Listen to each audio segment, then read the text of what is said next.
एक बार की बात है, किसी जंगल में एक चुड़ैल रहती थी। वो बहुत ही अच्छी चुड़ैल थी। वो हमेशा लोगों की मदद किया करती थी, लेकिन उसे झूठ बोलने वाले और धोखा देने वाले लोग बिल्कुल पसंद नहीं थे।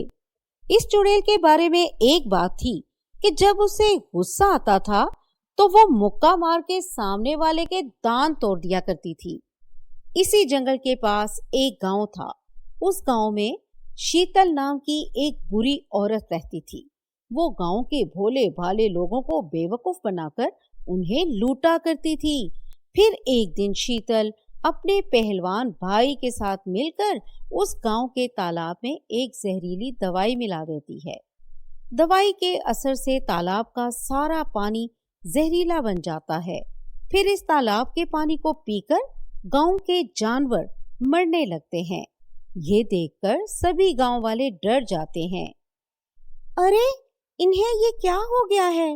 इस तालाब का पानी पीकर हमारे जानवर मर रहे हैं। ओ, तुम ठीक कहती हो। अगर हम ये पानी पिएंगे तो हम भी मर जाएंगे। लगता है इस तालाब का पानी जहरीला बन गया है। ये जहरीला पानी हम अपने खेतों में नहीं डाल सकते। अब हम लोगों का क्या होगा? बिना पानी के तो हमारी सारी फसल बर्बाद हो जाएगी। और ऐसा ही होता है। पानी ना मिलने की वजह से गांव की सारी फसल खराब हो जाती है। दूसरी तरफ इस बात का फायदा उठाकर शीतल अपने भाई के साथ मिलकर गांव वालों को अनाज और पानी बेचना शुरू कर देती है। दूसरी तरफ धीरे धीरे गांव वालों के पैसे खत्म हो जाते हैं। आंटी, आज मेरे पास बिल्कुल पैसे नहीं हैं। आप मुझे अनाज दे दीजिए, मैं कुछ ही दिनों में आपके पैसे लौटा दूंगी। प्लीज शीतल आंटी, मेरी मदद करिए। अरे, तूने मुझे बेवकूफ समझ रखा है क्या? है? मैंने यहाँ कोई अनाथ आश्रम नहीं खोला है। मैं सिर्फ पैसे लेकर ही लोगों को अनाज और पानी देती हूँ। हाँ, मेरी बहन ने बिल्कुल सही कहा है। हमने तुम भिखारियों का ठेका नहीं ले रखा। अगर तुम्हारे पास पैसे नहीं है तो चुपचाप यहाँ से चली जाओ। यहाँ खड़े रहकर बेकार की बहस मत करो। काव्या दुखी होकर वहां से चली जाती है। दूसरी तरफ गांव के सभी लोगों का यही हाल था। उनके सारे पैसे खत्म हो चुके थे और वो सभी भूख और प्यास से तड़पने लगते हैं। अब तो मेरे सामने सिर्फ एक ही रास्ता बचा है। मुझे रंग की चुड़ैल के पास जाकर मदद मांगनी चाहिए। वही इन दोनों भाई बहन को सबक सिखा सकती है। फिर अगले दिन काव्या चुड़ैल से मिलने जंगल पहुंच जाती है और उसे शीतल की सारी करतूतें बता देती है।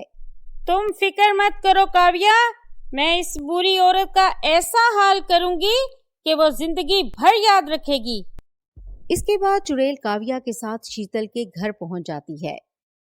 देख, मैं अच्छी तरह जानती हूँ तू गांव वालों को लूटने के लिए ये साजिश रची है। तू सीधी तरह सब कुछ ठीक कर दे और गांव वालों से माफी मांग ले, वरना मैं तुझे नहीं छोड़ूंगी। ये सुनकर शीतल हंसने लगती है और कहती है, तू नहीं जानती कि मेरा भाई पहलवान है। ठहर जा, अभी बुलाती हूँ उसे। वो तेरी अच्छी तरह मरम्मत करेगा। इतना कहकर शीतल अपने पहलवान भाई को बुलाती है। शीतल का भाई चुड़ैल पर हमला करने के लिए आगे बढ़ता है, लेकिन तभी चुड़ैल अपने जोरदार मुक्के से उसके सारे दांत तोड़ देती है। अरे, मर गया रे। ओ, इसने मेरे सारे दांत तोड़ दिए। अरे, ये क्या कर दिया तूने? अब तेरी बारी है, ये ले। ये कहकर चुड़ैल शीतल को भी एक जोरदार मुक्का जड़ देती है और अगले ही पल शीतल के सारे दांत टूटकर जमीन पर गिर जाते हैं। चलो, गांव वालों के सारे पैसे वापस कर दो, वरना मैं तुम दोनों को जान से मार दूंगी। नहीं नहीं, ये हमें मत मारो, हमसे गलती हो गई। मैं भी गांव वालों के सारे पैसे लौटा देती हूँ। अभी करती हूँ, अभी। इसके बाद गांव वालों के सारे पैसे शीतल लौटा देती है। फिर चुड़ैल अपनी शक्ति से तालाब के पानी को ठीक कर देती है। ये देखकर सभी गांव वाले खुश हो जाते हैं।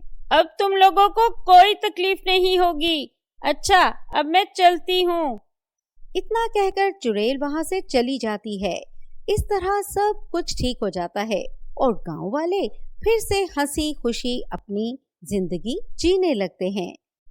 तो आपने देखा दोस्तों, दांत तोड़ने वाली चुड़ैल की कहानी। अगर हमारी कहानी अच्छी लगे तो लाइक, शेयर और सब्सक्राइब जरूर करें और हमें कमेंट करके बताएं कि किस टॉपिक पर आप वीडियोस देखना चाहते हैं।